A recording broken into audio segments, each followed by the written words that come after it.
All right, I'm here with Matt Markiewicz, the Managing Director of the ETF THCX. Matt, thanks for taking the time to chat. Thanks for having me, Evan. So just to get things started, why don't you just give a really quick overview of the ETF itself? Where are you guys focused?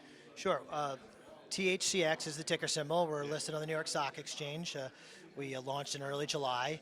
We are focused on giving investors exposure to the various sub-themes within cannabis. Right. So not only do we own a lot of the licensed producers up in Canada, Yeah. but several companies that provide ancillary services, testing, extraction, international focus. Yeah. So we really have a broad mandate to try to own companies involved or, in the cannabis ecosystem on the whole. Excellent, excellent. And so how do you guys differentiate yourselves from other ETFs like MJ or HMMJ? Yeah, well, we have what we call a pure play portfolio Yeah. in so much that there are no alcohol or tobacco stocks Yeah. in the fund. Yeah. And we feel that if you want access to a growth industry like Yeah. cannabis is, why would you want to own defensive names like tobacco or alcohol? Because those are the companies that are going to be actually buying Yeah. the cannabis companies over the next couple of Yeah, years. so it doesn't make much sense right there. And so, how are you guys thinking about value? Like, where do you see if you're going to be bringing companies into your portfolio into the ETF? Where do you see the most value? Obviously, it's just been pretty cold right now for a lot of the Canadian companies, but obviously there's a lot of catalysts on the way for Americans. So, how are you guys thinking about that? Well, we have what's called it's a passively managed portfolio, Okay. meaning that the fund tracks an index. Okay. And one of the ways we construct the index is by using an AI process that looks at media sentiment. Okay. And we're able to discern what the media is saying about many of these stocks. Okay. So, believe it or not, sentiment is one of the legs of the value investing stool, to your point. So that's one of our differentiating factors in this fund, and how we build it is we're looking at what's the media saying, credible Yeah, media sources, not of course. social, Yeah. about these stocks. Because the thing about a lot of people who are watching this interview, Yeah. how do they do their research? They read a lot of articles, they form an opinion whether to buy or sell a stock. Yeah. So we're doing that, but just we're reading tens of thousands of articles Yeah. to help kind of form an opinion. So that sentiment-based approach Yeah, is that's something that really we found fascinating. out to work really well. Absolutely. And so just to give investors an idea, how big are the companies that you're investing in generally?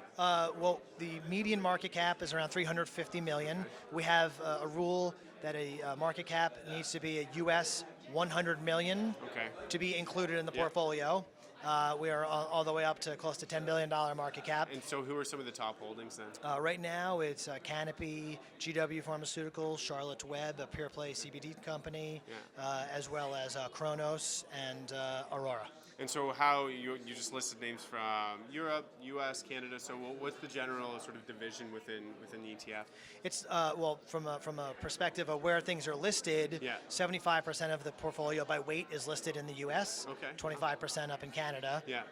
And in terms of operations, where like in terms of the focus of the company, because obviously a lot of American players can struggle as well getting listed in the U.S. Yeah, and per SEC regulations, we're actually not allowed to own companies that touch the marijuana flower Right, okay. in the United States. So at this moment, we're not allowed to own any of the MSOs. Okay, right. So which is why the portfolio by weight is Yeah. around 50% LPs. Yep. That can change over time, of course, as course, regulations evolve. But for right now, we're generally focused in Canada. Excellent. And so just as a general high overview, what do you see as some of the biggest catalysts for the marijuana industry, just in general, U.S., globally? Well, the most visible near-term catalyst, hopefully, is the passage of the Safe Banking Act down in the United States.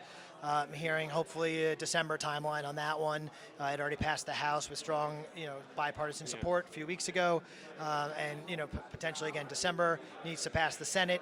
There's been some workups right now on the bill that are going back and forth, and again, that's probably the biggest near-term catalyst. Also, I would point to the north, and when Cannabis 2.0 does begin, Cannabis 2.0 sales in December, we should hopefully have a better handle on the new products and the demand. Revenues, higher margins. Yeah, maybe so some I would profitable expect like companies. February, March to kind of see a good update on that. I would caution investors not to get too excited too quickly about Cannabis absolutely. 2.0, despite the fact that some of the products might be be interesting. But hey, we saw what happened a year ago with the rollout, especially in Ontario, Quebec. So I think that investors are approaching the 2.0 rollout with a little more cautious optimism. Yeah, awesome, excellent. Thank you very much, Matt, for taking time to chat. Thanks for having me, Evan.